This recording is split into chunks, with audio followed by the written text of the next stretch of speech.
अलैकुम वरहमतुल्लाहि वबरकातुहू। दुनिया में सबसे बेहतरीन उस्ताद नबी करीम सल्लल्लाहु अलैहि वसल्लम की जात।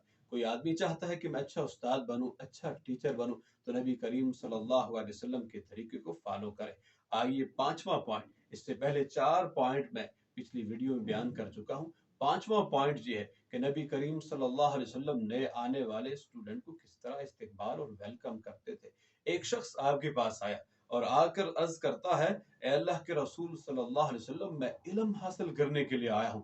तो आपने फरमाया मरहबन लितालिबिल इल्म, कहा खुश आमदीद, वेलकम किया। नए आने वाले स्टूडेंट को वेलकम करना एक अच्छे उस्ताद की निशानी है। आइए जो छठा रूल है वो ये है कि नबी करीम सल्लल्लाहु अलैहि वसल्लम की जात किस तरह मुखातिब करते थे अपने स्टूडेंट को, नाम लेकर, अच्छे नाम के साथ और अच्छे लक़ब के साथ, अच्छी कुनियत के साथ। आजकल हम टीचर देखते हैं कि बच्चों के अच्छे नाम से पुकारते नहीं, गुस्से में कोई कोई नाम रखे होते हैं। लेकिन नबी करीम सल्लल्लाहु अलैहि वसल्लम का मोहब्बत भरा अंदाज देखिए कि आप अपने चचा को दो दफा पुकारते हैं। एक दफा कहा अब्बास रज़ी अल्लाह तआला अन्हु, और एक दफा कहा कि रसूलुल्लाह सल्लल्लाहु अलैहि वसल्लम के चचा, मेरी बात सुनिए। यानी मुखातिब को नाम के साथ पुकारना, ये छठा रूल्स है। और नबी करीम सल्लल्लाहु अलैहि वसल्लम को जो शख्स फॉलो करना चाहता है और अच्छा टीचर बनना चाहता है, उसके लिए जरूरी है। आइए सातवां पॉइंट,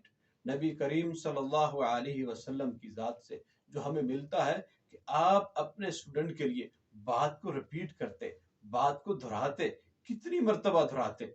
एक रवायत के अंदर आता है कि आप एक ही मजलिस में 3 दफा एक बात को रिपीट करते, ताकि अपने स्टूडेंट को बात समझ आ जाए। और एक रवायत बल्कि आपने उसको 7 दफा रिपीट किया। सहाबी बयान करते हैं, अगर आप 7 दफा रिपीट न करते तो मैं कभी बयान न करता। यानी एक बात को आपने 7 दफा रिपीट किया है।